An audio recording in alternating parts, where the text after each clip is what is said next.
This podcast is brought to you by Craft Beer and Brewing Magazine for those that love to make and drink great beer. Learn more online or subscribe at beerandbrewing.com or find us on social media at Craft Beer Brew.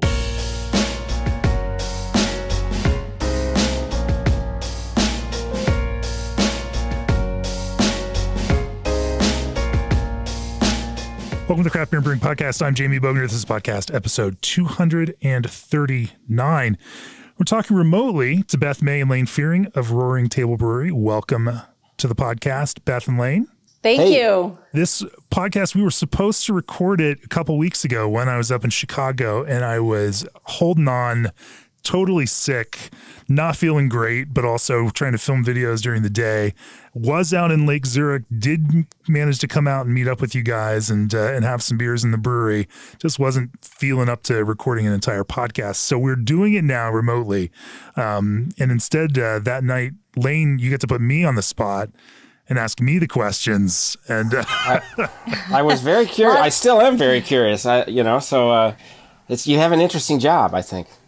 Lots of questions. It's a pretty good job. Yeah, it's not a bad job. People ask me how I get this job. I'm like, well, you just have to work for an entire career, meet the right partner to go into business with 25 years into that career, find a way to fund your own media business, and then struggle at it for 5 or 6 years, trying to get to a point where it's sustainable and profitable. And then it's a dream job. So it's kind of, I mean, you guys know the story on that, right? You're a few years into that, still in that kind of struggle phase, but also trying to kind of it's like through that, it's the 5 to 10 year overnight success story that you have to go through, right? Sure. It has nothing to do with all the ground that you laid through all of the previous, choices and decisions you've made in your career to get to this point where you're capable of these. Anyway, we had a fun time drinking beers and talking about those kinds of things at the brewery. Since then, you guys went to, I saw you obviously up in Minneapolis for the Craft Brewers Conference, and you walked away with a medal from the World Beer Cup. We were pretty surprised at that, for sure. I mean, it was a really crazy experience. We entered 5 beers and we were sitting next to the folks from Revolution, and, we both, them and us, we were kind of like anticipating with the names that were being called, but trying to realize that, really only 3% of the entries win anything. And so I had tapped Doug, and said, hey, it would be really cool if Beth, the Saison won, because it's named after me. And so, we just sat and waited, and then it was called, and it was, we didn't even know what to do. It was crazy. Well, I can just say that the editors and blind review panel of Craft Beer and Brewing knew that was coming. Certainly your Roaring Table, the Tuba Solo Hazy IPA, scored a 99 in the magazine, was one of the beers of the year last year. You guys have scored a 95 on your RTB Pils and our lager issue just now. Clearly making some fantastic beers that are landing well, not just with our judges, but also with World Beer Cup judges. In this episode, we're going to dive into how you do that. And I know, Lane, you're very self-effacing about that. And so we're going to try to dive in and find out, figure out some of those decisions that you're making along this production process, along the design, creative, and technical process that is leading and helping make some of these beers as interesting, as compelling, and as technically well executed as they are. Before we do that, for nearly 30 years, G&D Chillers has set the mark for quality equipment you can rely on. G&D stands above the rest as the only chiller manufacturer that engineers your glycol piping for free. G&D also stands alone as the only chiller manufacturer with an in-house team of installers and engineers with 30 years of real-world field labor experience in breweries, wineries, and distilleries. Contact the Total Glycol System Design experts today at gdchillers.com. Also, this episode is brought to you by our friends at BSG. We all know the best brewing results come from the best ingredients. BSG offers the largest variety of quality ingredients to create outstanding beers. BSG brings the best malt, hops, and additives from around the world to your brewhouse. Their knowledgeable and dedicated staff comes from the brewing industry and can assist you in product consultation for your recipe formulation. Contact your dedicated sales or customer support rep or become a customer at bsgcraft.com/be-a-customer. So we normally start off with a little bit of that history. Give me the background on Roaring Table, how you all got to that point, what that beer journey looked like. This is a second career move for you all. Definitely a something that you all have worked towards and ultimately realized that dream, after some career change in some case. But walk me through that, and how'd you catch the beer bug? How'd you decide to then start a brewery, and how has that history of the brewery progressed? Well, I can say that I have had a lifelong love affair with beer. So I like beer. Some people have to learn to like beer. I liked beer when I was 8 or 9 years old in Colorado, and I got a sip of Coors in the mountains, and I liked it a lot.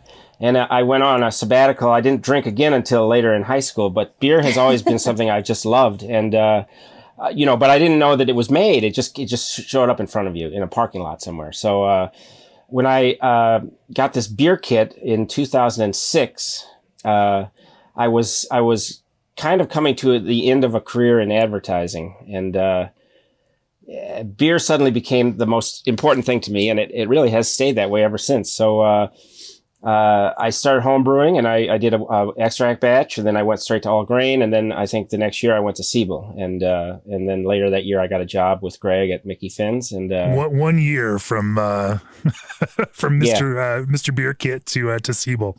All right. Yep. Well, it was kind of like the progression was, this was right in 2007 when everything was going bad. Sure. And Lane was laid off, and we looked around for a really long time. There was prospects of moving, which we didn't really want to do because family was around here.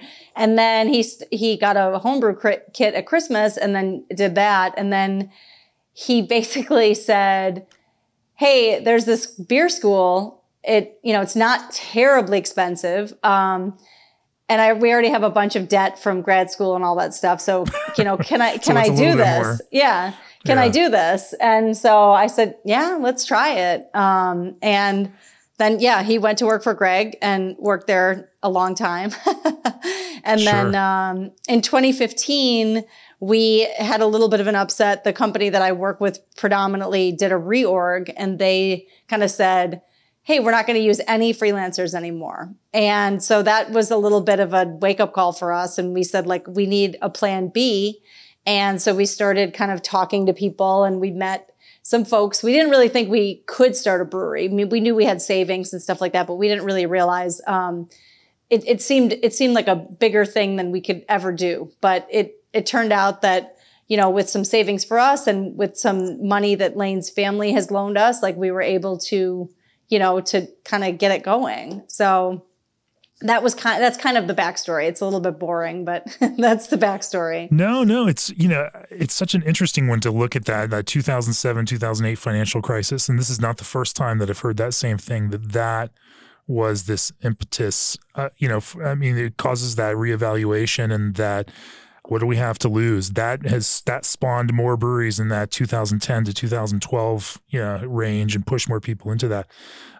It's interesting to think about that, especially as we now are looking at what is next in the economy right now, and what that could mean.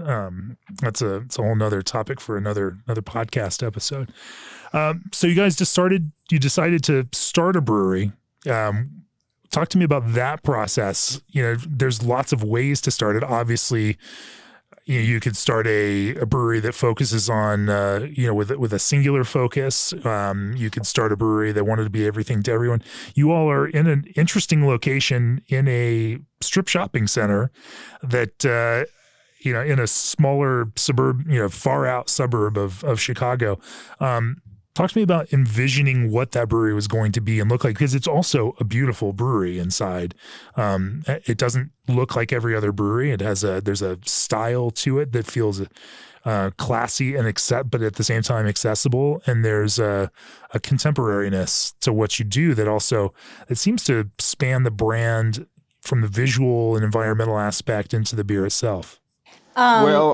Go ahead, Lane. You can answer that. Well, I can say from the point of view of beer, I knew all along that I wanted to have I did not want to focus on a subset of styles. I wanted to really explore the whole continuum of beer, and that was super important to me. So I knew that we would make certain styles that, you know, pay the bills, but I wanted to make all the beers. So that was goal number one. And the way, you know, in terms of the infrastructure of the brewery, I had worked for 9 years at a brew pub, and I enjoyed very much the idea of the interaction that would come after a day.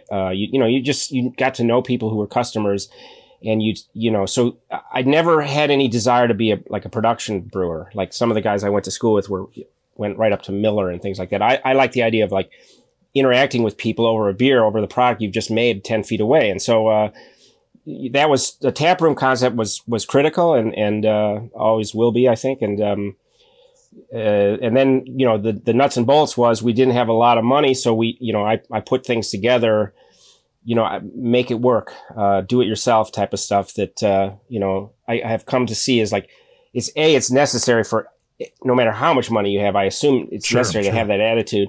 And secondly, it's fun. There's a challenge to it, you know, trying to figure out ways to make something work. So, well, 9 years working at another brewery, I'm sure taught you how to fix and repair and troubleshoot all of the things that you have to do through that kind of operation.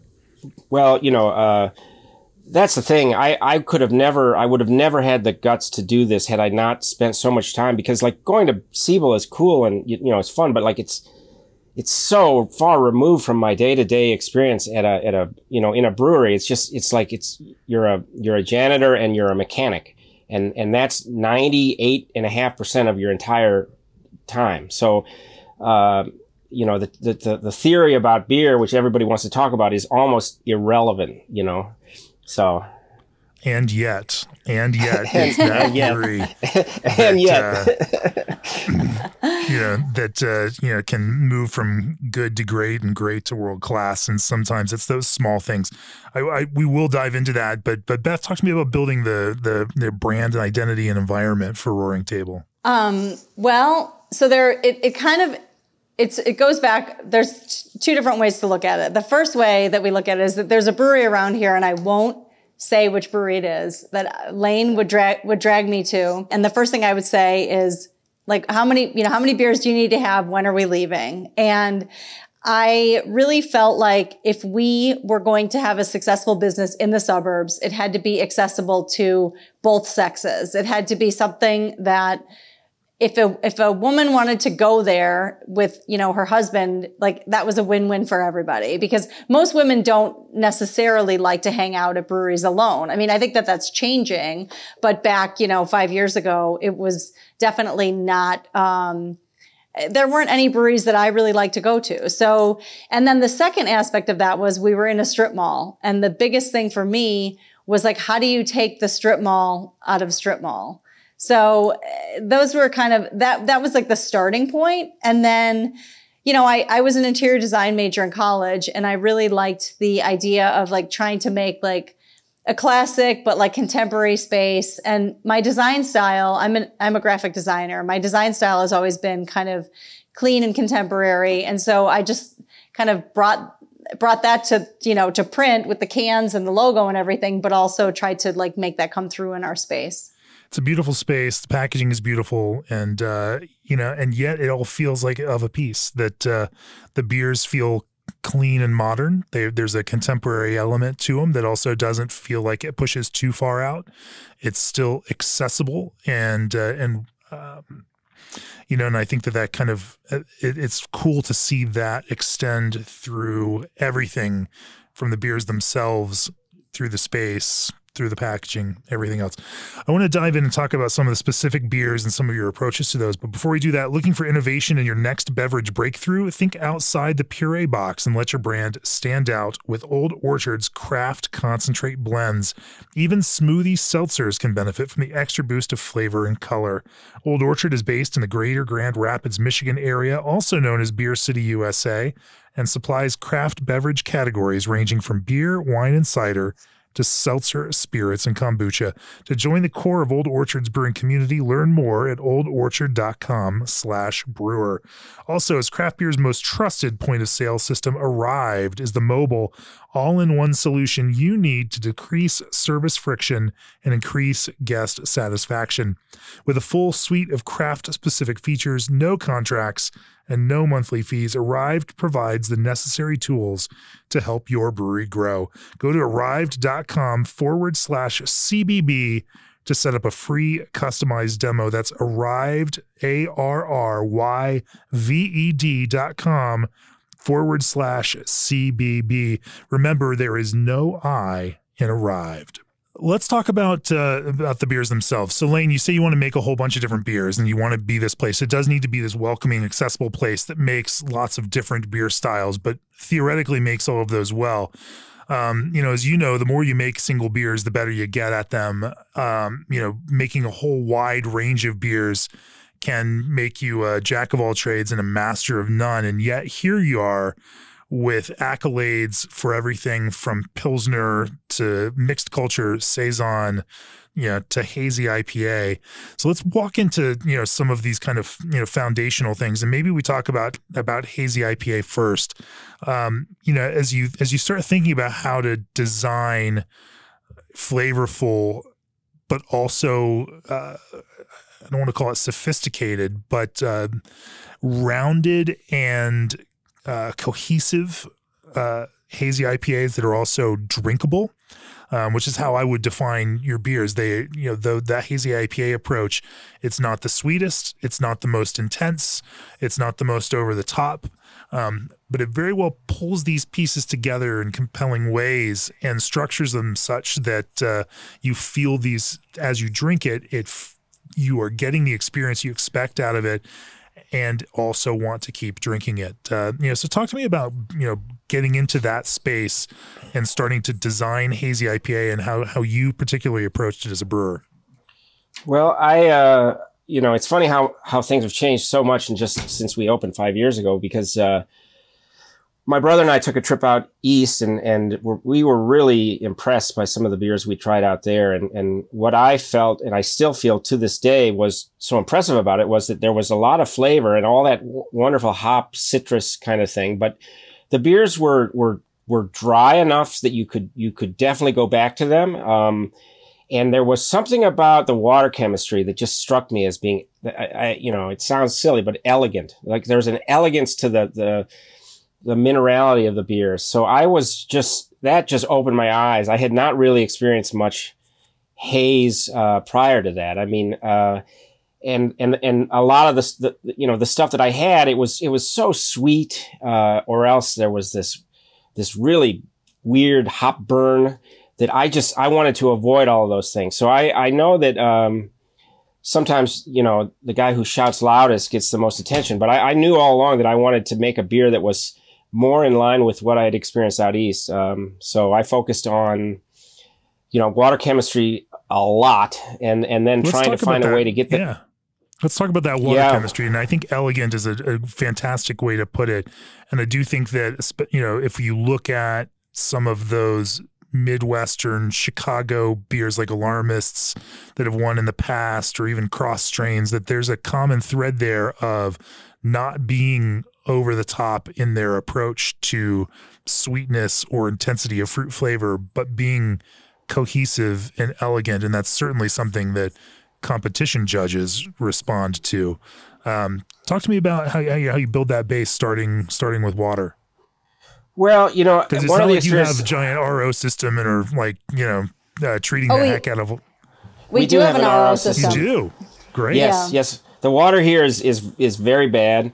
Lake Michigan water is wonderful, but the groundwater in northern Illinois is very bicarbonate and just really nasty. So we have to strip everything out and start over. And that, in a way, that's been really helpful, because that makes I don't just write a recipe for the malts or the hops. I have to write a water recipe for every single beer we make. And so, So usually it was a lot of my you know, a lot of this is just kind of hunches, right? You read I spend a lot of time reading and thinking and trying to figure out if so and so said something that makes sense or if it's not true or this or that. And at some point it's a hunch, right? But I drank a lot of hazies that were really chalky. They just seemed like somebody had dissolved a piece of chalk in the beer, and it had a grittiness on the tongue and so I thought, you know, I know that chlorides are important. I buy into the concept of chlorides rounding out malt, but I want to find a way to reduce that chalkiness. And so one of my earlier kind of insights was, hey, let's keep the calcium really low, you know, because calcium and chloride can just push things in ways that I believe make the beer more gritty. So potassium chloride is my friend, you know, because you can get high chlorides without any calcium. I like sodium chloride. You know, I think that sodium can play a really interesting role at moderate levels where you kind of enhance the malt sweetness without adding calcium. So, you know, I've played around with numbers. You know, we can talk about numbers, but I think we've hit on a kind of a recipe that works for us for our hazies, and I'm less inclined to mess with it now after 5 years. But it took a while to get there for sure. But you know, because when I drink Tuba Solo, I always feel like there's like this slight, you know, like the feeling you get from mineral water that's just elegant, you know, like it makes me want to come back for the next sip. And too many of the hazies I've had have been like, I need to have a glass of water in between sips because I'm, you know, it's there's something drawing you out as you're drinking it. Sure. Yeah. So that's one of the thoughts I have. So about, no calcium about water. then, just you know, I put say 30 parts per million. You know, I'll use a little bit of calcium chloride, like, yeah, you know, but I think my opinion is people over rely on calcium chloride, and so when the calcium numbers get really high, I just have this hunch that you end up with a chalkier beer, and so. But, you know, I have no lab analysis to back any of this up. So it's okay. It's okay. We take a lot of flyers here, and a lot of brewers find ways that work for them. And sometimes it's something that no one has identified in the process, you know, that is leading them to make these things. And the nice thing is that everybody can listen and everybody can try, and they can do their own brewing experiments and learn from that. You know, typical sulfate to chloride ratio then for you, or? For a hazy IPA? I usually do 4 to 1. I started at, you know, 3 to 1. Now I'm at 4 to 1. You know, so if I have 200 plus chloride, I might have 40 sulfate. Yeah, I never really bought into that ratio thing 100%. Yeah. I think it's the total numbers that matter the most, but okay. What do I know? It's funny you say. I mean, we've certainly had that conversation about, you know, total numbers when it refers to lager brewing. That was Swifty Peters at ABGB's big thing. Is like, you know, it's total dissolved solids. Yep. That's the, you know. So for you, you know, is there a goal for that? Are you trying to, you know, I guess that would fit that elegance of not overdoing that water treatment by keeping the overall mineral content, you know, fairly refined. Yeah, I mean, some guys I know go really high, three or more 100 parts per million chloride, and that I think that's excessive. I tend to shoot for around 200, and maybe 40 is sulfate, and then, you know, a little bit of sodium, and maybe a little bit of magnesium, and then, you know, the potassium chloride. I don't know what potassium does. There's only about 40 parts per million, but I can pick up 80 parts per million of chloride without any calcium, just using a little bit of that. So it seems to work, you know. Hey, it's working so far. So you build up this nice, you know, water recipe. Where do you go next from there? Well, you know, obviously you think about, you know, the next thing I think about is the malt, the grain bill, and how do you, you know, and there's everybody's got their own thoughts on this. Like, you know, how much of this flaked adjunct oats and wheat you need, you know, and I've kind of, you know, initially I was like, oh yeah, lots is better, more is better. And then now I'm starting to pull back, and like, I don't think it's you don't need as much as maybe we thought earlier on. I still use some, but, you know. What led you to think that? Well, one, it's just a horrible day. The brewing is horrible because it's just, it's like, oh my God. But but I just didn't. I would cut back on it, and I didn't notice any difference. I'm like, I don't know. I don't feel like we need to overdo this, you know. So 10 or 12% flaked, and I'm good to go. It feels like, you know. Yeah. I use Golden Promise for Tuba Solo. I really, really like Golden Promise. It adds this like just depth of malt that is neat. When you say depth of malt, what do you mean by that? How would you describe that character? It's like the essence of malt. It seems like it's sweet, but it's not sweet. Like it's like malt and sweetness seem like they're the same thing, but really you can disaggregate them, and you can have something that the favorite kind of beer for me is the one that you take it in your mouth and it seems one way, and then as you drink it, it turns into something else. And usually that goes from like a sweet, rich feeling to a dry, cleansing feeling, and you're like instantly ready to have another sip. That to me is like artistry, you know, if you can achieve that. So I think I have a hunch that Golden Promise does a little bit of that, maybe. I think you're right, and I think that's incredibly important, especially in this kind of hazy IPA style where you are selling the idea of fruit flavors in the hops themselves, and fruit and sweetness are inherently tied to each other. That fruit flavor without sweetness doesn't get conveyed as fruit. And yet at the same time, you don't want something sweet lingering into a finish, because then it's just cloying and nobody wants to take another sip. So figuring out how to cause that change through the course of the sip, becomes the magic vanishing act that you perform. Well, because I want it to be beer, I always joked, like if there's this phase where everybody's like, it's so juicy, it's juicy. It's like, well, why not just go buy some juice and drink the juice if you like juice so much? I prefer to drink beer. So I wanted it to be a beer, something different than juice, it's a beer, so that it can remind you of those kinds of experiences, but it still is something more magical because it's a fermented beverage that, there's mystery and magic involved in that, Sure. So 88% Golden Promise and about 10 to 12 of flaked wheat. I use some malted wheat, so maybe it's not that much barley malt, but I think any of those things would do the trick. Are there any math strategies that you take to either promote or slow down fermentation or get you to the final gravity that you're looking for in this? Well, so here's this. I was talking to another guy a few weeks ago, and he's like, I love, I use Omega British 5, which is 1318 or the Boddingtons or whatever. And he's like, I ferment that at 72 and then let it go higher. I'm like, ugh.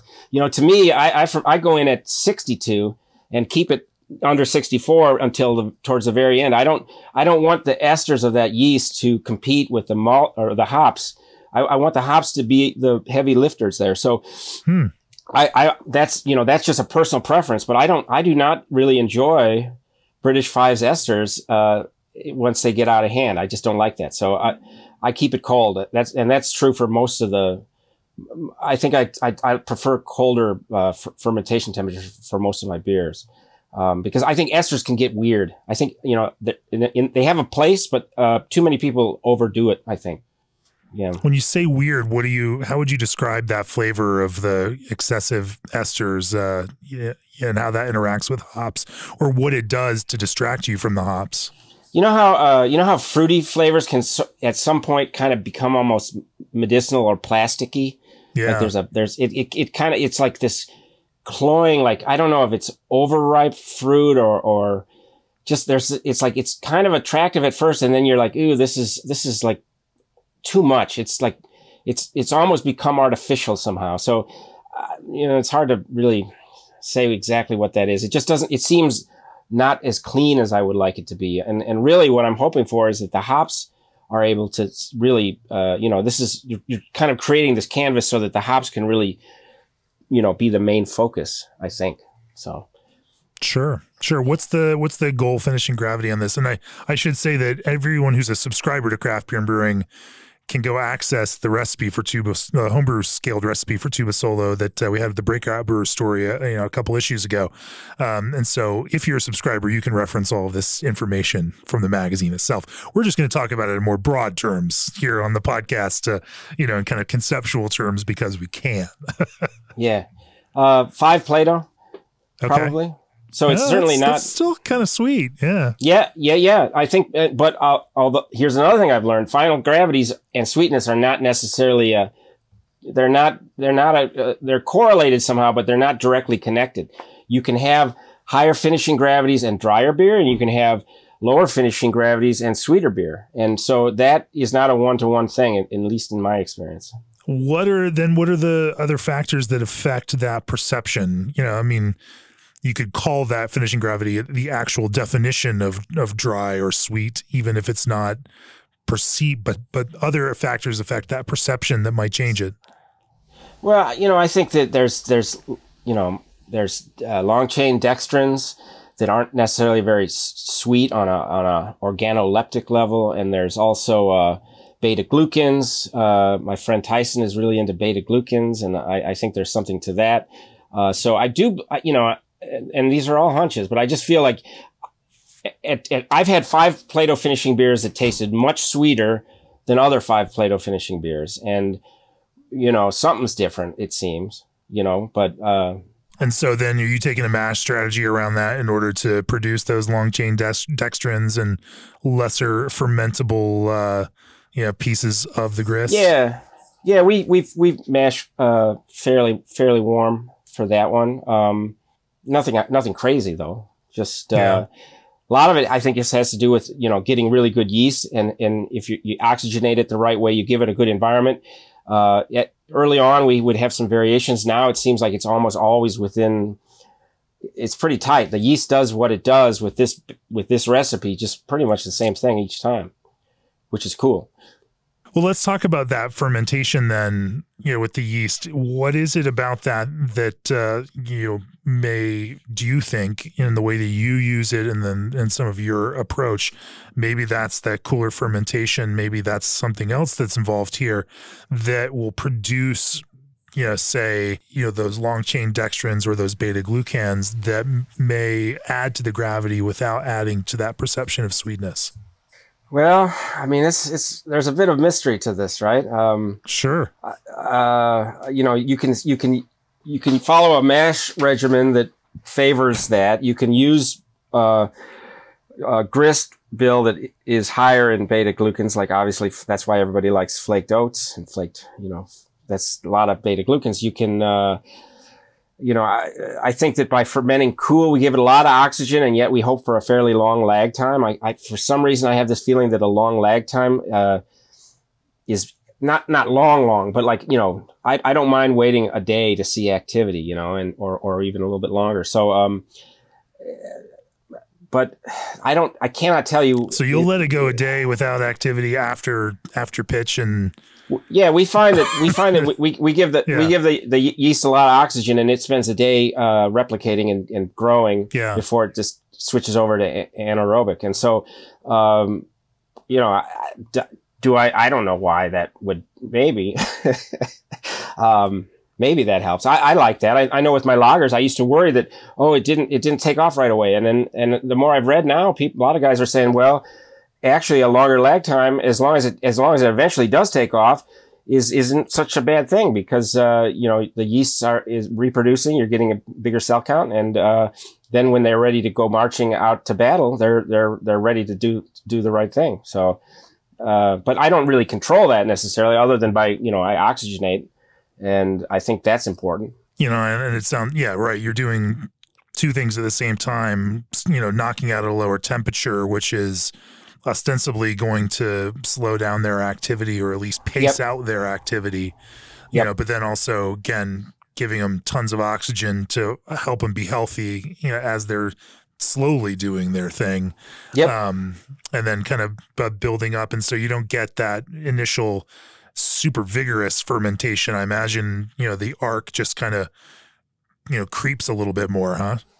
Yeah. I think that, I think a lot of people, I was like this early on, were very concerned if there wasn't activity straight away, you know, but like if that's what you want, you should ferment with Kvike. You know, when I use Hornindal, I can't even finish cleaning up my heat exchanger and it's already fermenting, you know. So sure. You know, there are yeast that, you know, that's great, but I think that like this yeast, a little bit of a lag time, you know, we give it some zinc, we give it some nutrients, and I like to think that it's just getting happy, and it's like, just, I'm gonna take my time and be happy, and then we'll ferment.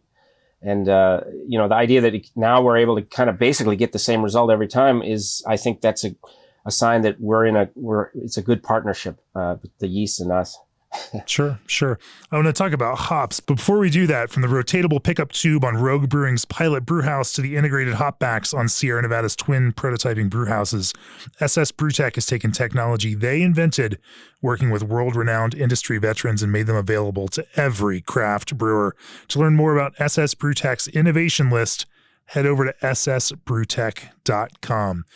Hops are clearly a big part of this for you. I mean, as they are for everyone who makes Hazy IPA. Talk to me about selecting hops. And then, you know, you're a small brewery. You're not necessarily doing the huge kinds of volumes that might send you out to Yakima and doing specific selections. And so you were also figuring out ways to source hops, to evaluate hops that you get that you may not have as much leeway in picking ahead of time, and figuring out how to coax some beautiful results out of those. Talk to me about that process.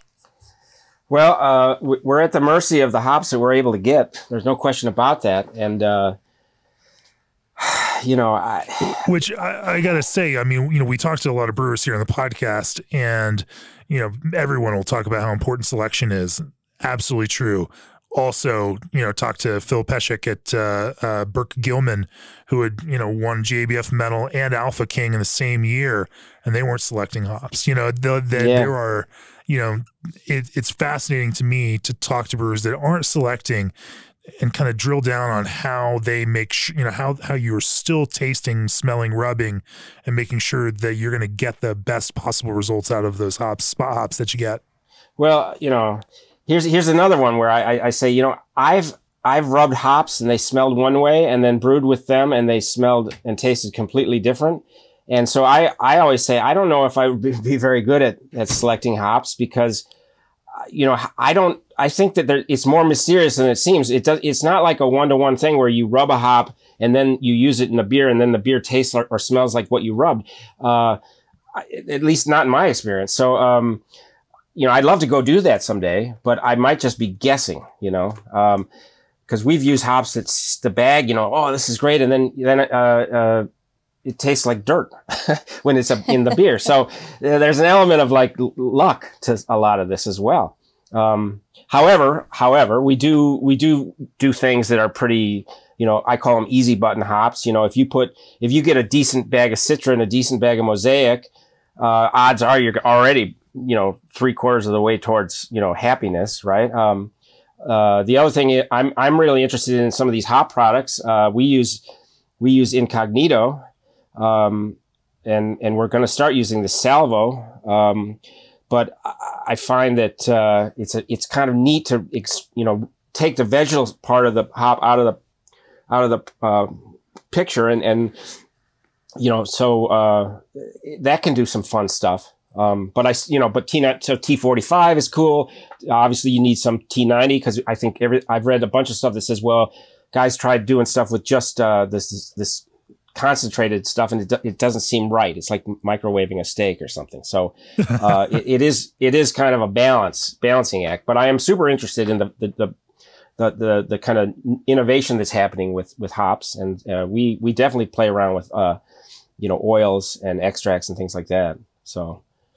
Yeah, what have you found through that? I know you mentioned hop burn before, which is certainly something that some of these products aim to overcome by, you know, maybe reducing that kind of, you know, polyphenol or myrcene kind of component that seems to be one of the drivers of that. Well, Incognito can just do you can get, I've bounced around from not putting any hops in the boil at all for hazies to, you know, now I'm inching back towards a little bit.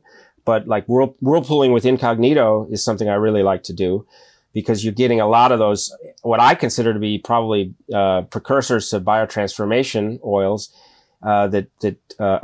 you know, and so we've been doing that in the kettle. We're actually probably in the next week or two, we're going to do this thing.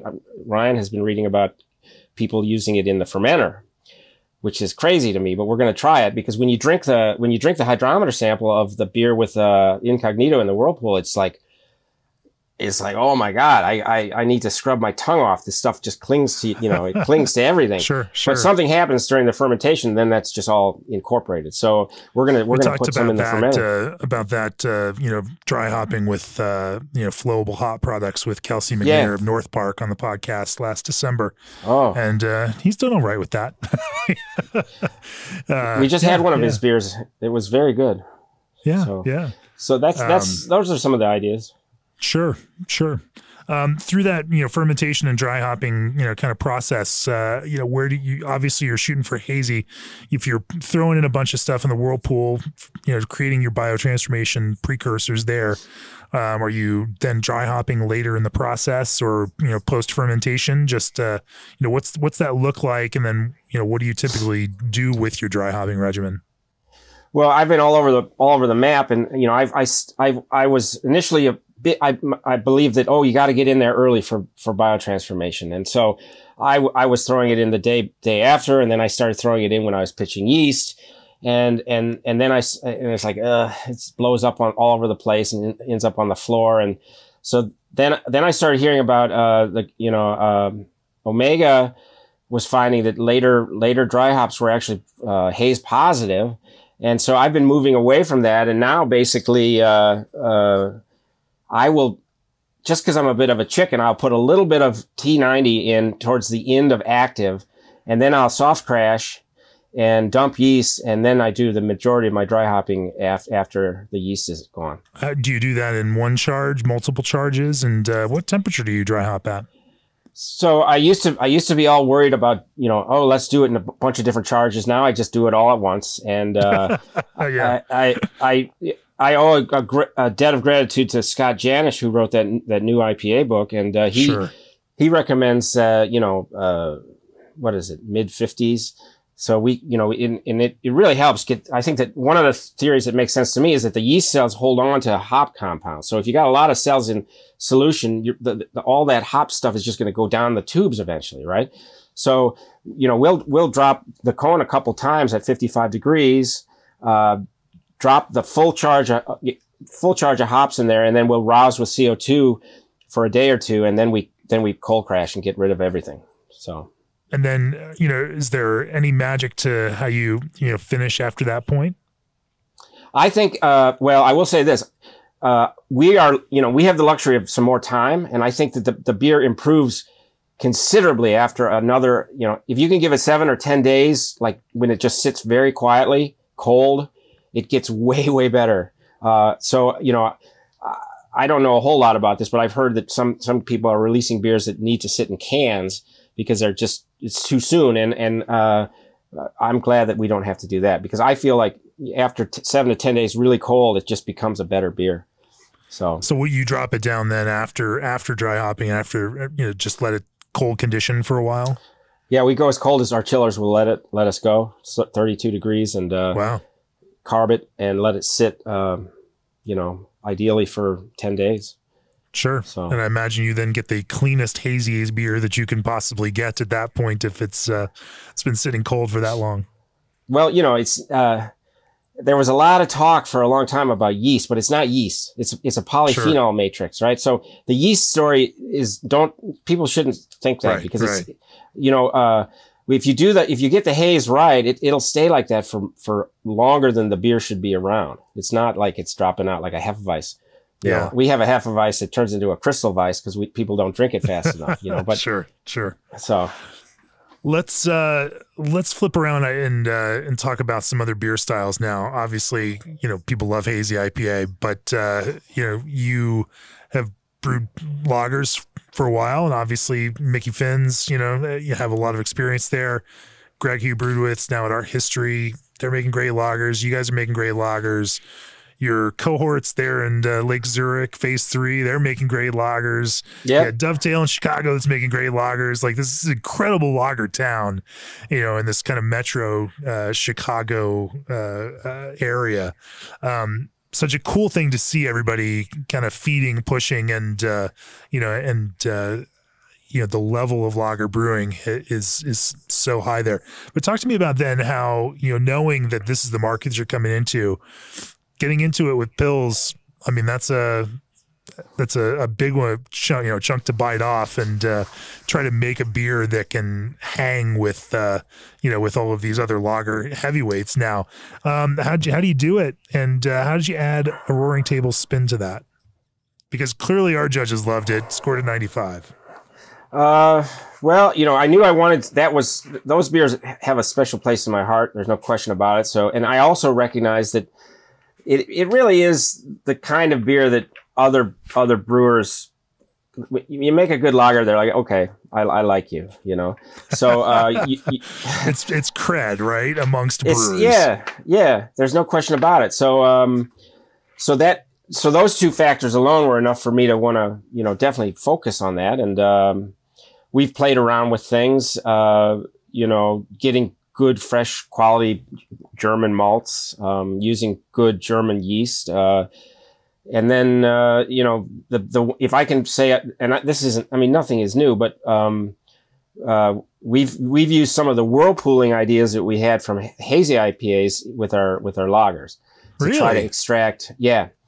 I had I don't get to try a lot of these beers that I read about in your magazine, unfortunately. So, but somebody brought me a can of, industry Pils from ABGB. Sure. And I was like, wow, this beer has got this, like, it tastes like a Pilsner. Okay, that's good. But, it's got this like rich mouth-filling, and this could sound weird, but it's like an hop oiliness that I found incredibly satisfying. It's like this, it coats your tongue and your palate with this, what must be hop oils, right? And so I drank it and I'm like, that's like a Pilsner, except for this other thing that makes it better.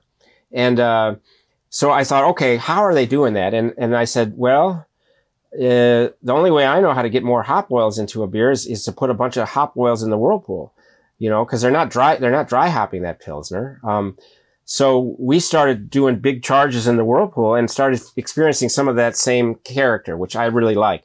So with the last batch of RTB Pils, we put a whole bunch of middle fruit in the whirlpool at 180 degrees, like you would for a hazy. And I think it's doing something kind of cool. That's really interesting. So you now talk to me about how you figure that out, because you're throwing it into the whirlpool, you're going to get some bittering addition from that, but because your Pils needs to be bitter. It doesn't. You also want to be cautious about not having too much overbearing hop flavor in that, even if you want some of the textural components of the hops to come through in that whirlpool. How do you balance then, where and what time and how you add hops through that hot side process? Well, with that beer, it wasn't very balanced at all, because we were throwing in hops. We were gloriously unbalanced. Great. Yeah, it was, first wort, we did that. We did 60, we did 30 and 15, we did 5 and 2, and then we did a ginormous thing after we had cooled our kettle down with the whirlpool. And, I think, if you're lucky and everything goes well, the character of the bitterness is more approachable somehow. Like you could have less BUs and have a harsher bitterness, and it would seem more bitter. Whereas, the thing that I was shooting for is this rich, round, like it's a mouthfeel, I think, that they're getting out of the hop oils, as much as bitterness. And so, but that's a mystery as well, right? But I think that I'm on to something. Is it a mystery? I think maybe you're onto something. Yeah. Well, I'd love to. I need to talk to some of those guys to find out what they're doing. But that's my guess. They're a little cagey about some of those things. Yeah, I'm sure. There's some things they'll share, and there's some things they won't. And I get it. I appreciate that. Right. It's hard. It's hard to figure this stuff out. So it's interesting to see you doing that there with the, with that, middle brew. Is there anything in particular, to that, or like how much volume are we then talking about in the whirlpool as a percentage of your kind of overall hop load? And what do you kind of peg for? What do you peg for IBUs on this? So it calculated, obviously. Yeah. 42 is a calculated. I have no idea really what it is. But the whirlpool for 10 barrels, we had, I think it was close to 15 pounds of T90 middle brew. And, we also used some T45, which is the constant, the Lupo Max or whatever that is. And, to get more oils towards the end of the boil.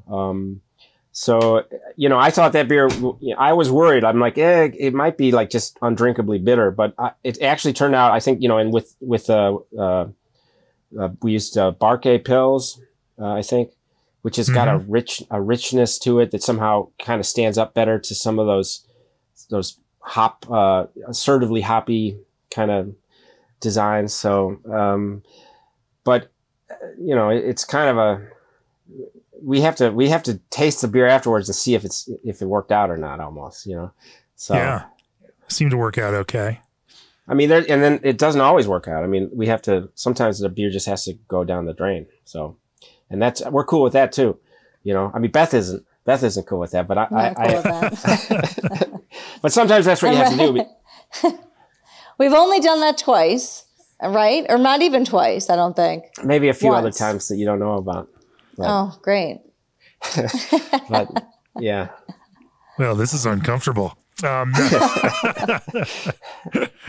Yeah, so talk to me about the rest of that kind of Pilsner process then. Do you use a common lager yeast between all your lagers, and you are, it's a smaller brewery, it's all cylindrical fermenters, isn't it?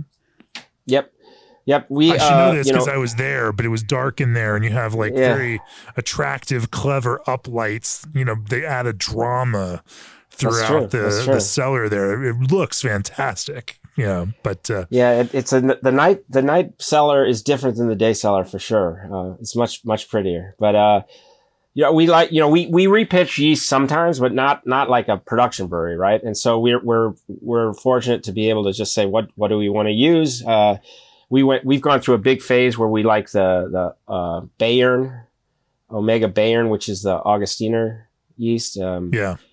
It's just, but we also really like 3470, and we brew a lot of beers with just bricks of 3470, and that's just a incredibly versatile, easy to use yeast that is wonderful. So, but mostly it's just like, hey, let's get the best malt we can, figure out what we're shooting for.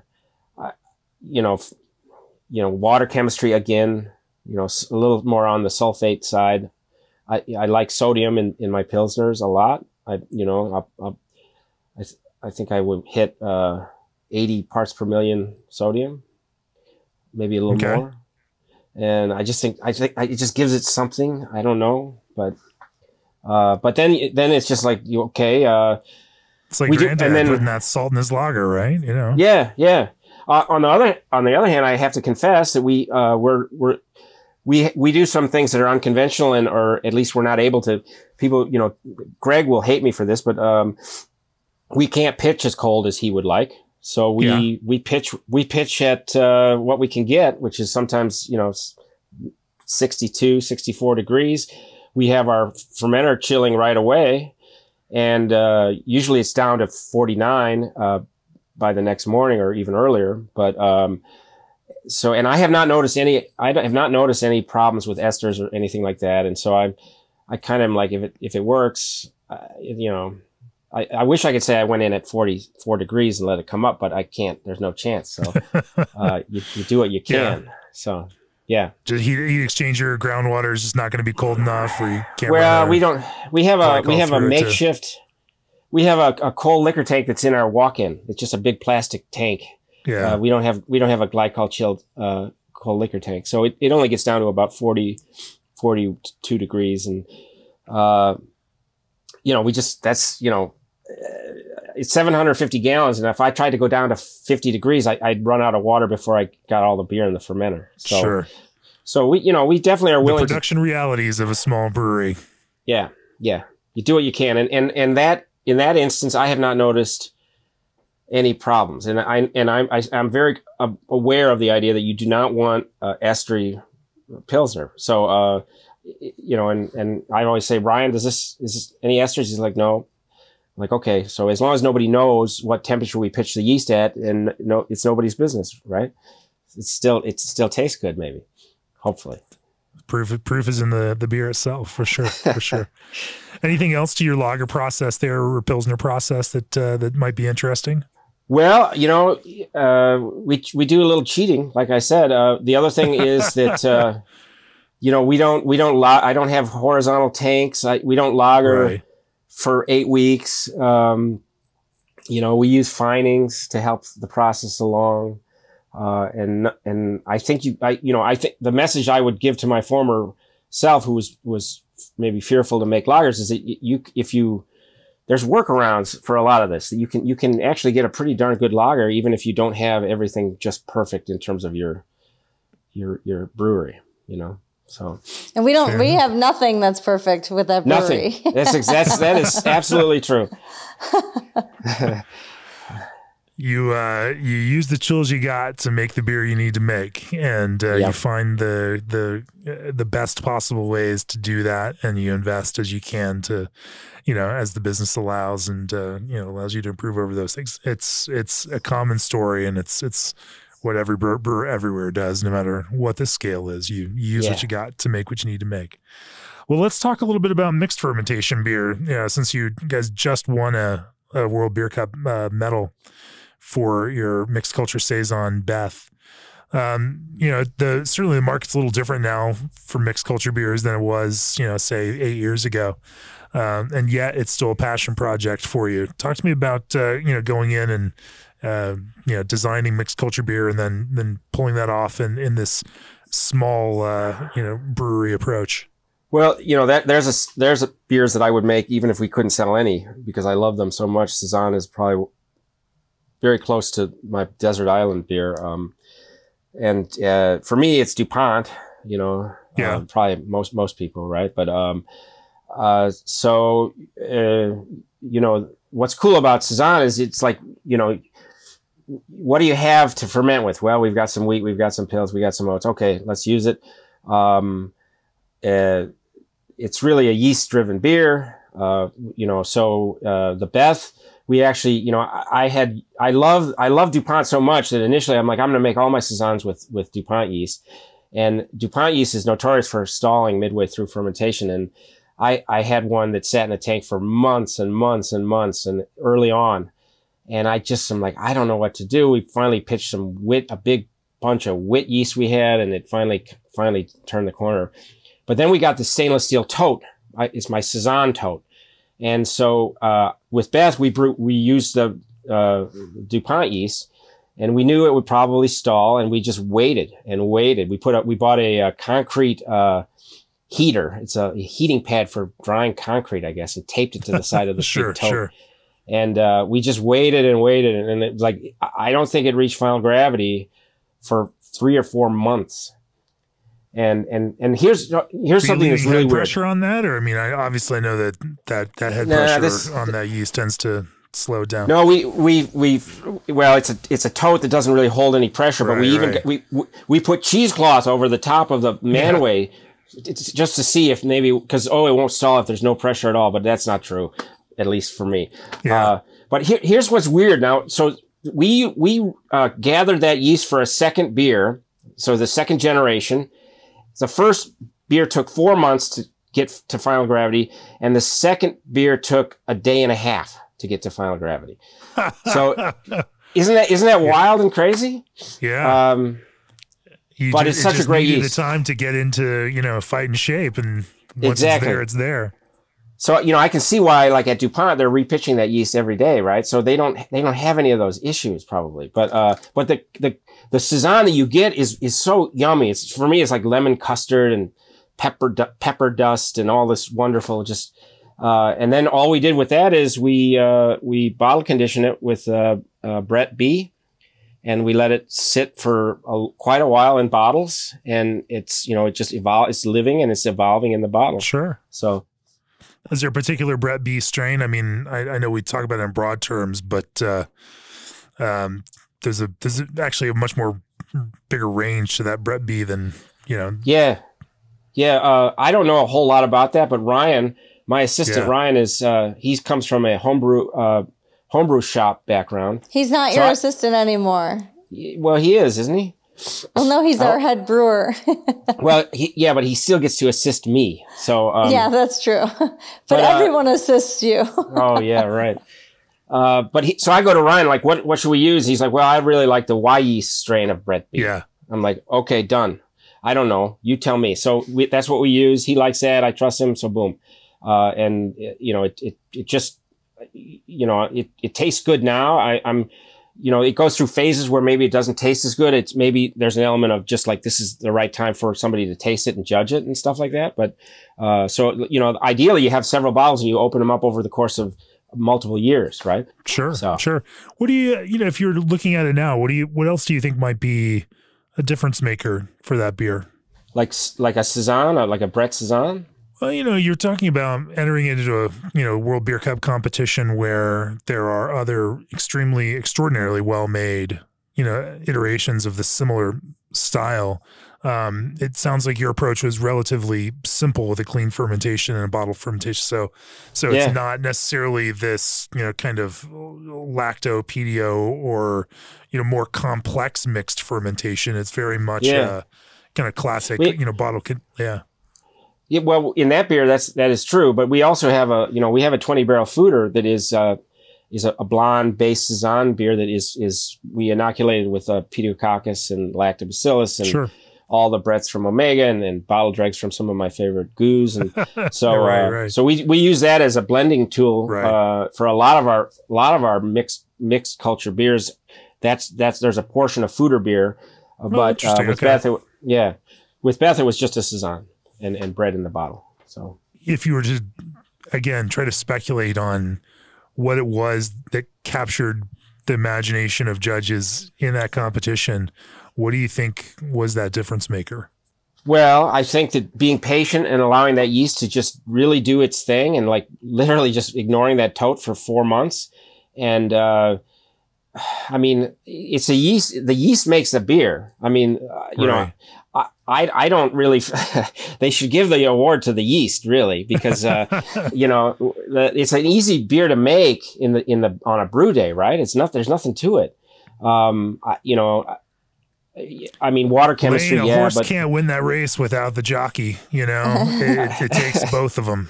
Yeah. I don't know. I don't know if there was any, I mean, it was a pretty simple day and then time. Well, fair enough. Well, let's pull back out here and talk about you know, the future, near-term future and long-term future for Roaring Table. It might be the most impressive strip malt brewery that I've ever seen. You know, clearly you guys are making phenomenal beer across the styles, but doing it in a small way, primarily feeding your tap room, but also doing some small-scale canning.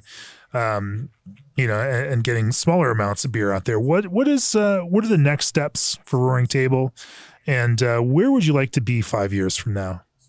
Lane, do you want me to answer? Yes, because I don't know the answer to any of those questions, but so you do it, Beth. So we are currently throwing around the idea of expanding into the vacant space so when we bought that space, it was a huge, not bought it, when we demoed it and, you know, started renting it, it was a giant furniture store and we cut it in half essentially. And the landlord was going to rent out the rest of it as like storage space, but no one ever took it. And so it's just been sitting like collecting, you know, tenants overflow storage. And so they offered it to us and we're considering in the next year getting a slightly bigger brew house, like more proper tools in which to make beer, and also expanding into it and having like a dedicated event space. I'm finding that every single day now I'm getting an email asking, you know, if we could do weddings, if we could, you know, have smaller gatherings. And as you were in our tap room, we have just like one kind of open space. So we're also considering, adding some food, something very simple. We found that after COVID, it feels like people, they're going out more, but I feel like brew pubs are becoming a thing again. Whereas, when we started our brewery 5 years ago, people were like, oh, brew pubs are destined to fail. And I think that there's like a resurgence of those where people, food trucks are great, but food trucks are notoriously unreliable. So, we think that possibly having pizza or something like that to offer our customers would be good for us. Sure. Something to keep them around and keep them fed and keep them drinking some more beer. What do you hope to achieve, 5 years from now? You can answer that, Lane. When you set out for this business, what was the dream, and how will you know when you've achieved that dream? Well, I would like to be a recognized Chicagoland brewery. I think that, and that in my mind, that requires a certain kind of critical mass. I think that we've been good at being small, and I like to try to be good at being medium small. So I would like to be able to. It would be gratifying to me to make really good beer that people in Chicagoland had a more readily access to. So making more beer and getting it out into the world a bit more. It's always fun and exciting for me when people, say, hey, I've never tried your beer. I don't really know much about you, but this is, I like this. And I'm like, that's what keeps me going. I really enjoy it when people like the beer because, I like it too. And so, I think that if we could do a couple thousand barrels a year in Chicagoland, that would be really cool. Well, earlier you mentioned not being able to get a hold of some of those great beers in craft beer and brewing, but I imagine that there's a significant number of people out there listening and reading who are trying to figure out how to get a hold of yours now. And well, so trade with me. I'll trade you. There you go. I didn't figure that this was the matchmaking podcast for beer traders. We've tried to stay away from that, but yeah, there you go. Well, I think that's a great place to bring this to a close. G&D Chillers has set the mark for quality equipment you can rely on. BSG knows that the best brewing results come from the best ingredients. Think outside the puree box with Old Orchard's craft concentrates. Arrived was built with love by hospitality professionals and put SS Brewtech's advances to work in your brewhouse. If you enjoy this podcast each week, we'd love your support. Go to beerandbrewing.com, click on the subscribe button. And of course, once you're subscribed, you'll gain access to subscriber exclusive content like the homebrew scaled recipe for Roaring Table's Tuba Solo Hazy IPA, a craft beer and brewing beer of the year. Congratulations again on that. If you're planning a brewery, head on over to breweryworkshop.com for information on our next workshop in Portland, Oregon this July. It's almost sold out. It's a killer lineup of world-class brewers and brewery business specialists will help you discover what you didn't know you didn't know. Beth and Lane, if people want to find Roaring Table or offer you some beer trades, where do they find you all? We're on, all of the social channels at roaringtable.com. Our website is, roaringtable.com. And yeah, that's it. We don't ship beer, but today was the day of action in Illinois where we wanted everybody to go and fill out a survey so we can convince our legislators to allow us to sell beer to people in other parts of the country. Right. So, but thank you for having us. Well, I'm glad we could finally talk. I wish we could have recorded this in person when I was there, but a remote and now is just as good. And of course, you went and made us look extra smart by confirming what we already knew and winning a World Beer Cup medal in the meantime. Congratulations to you all. Thanks for joining me on the podcast. Cheers. Thank you. Thanks a lot.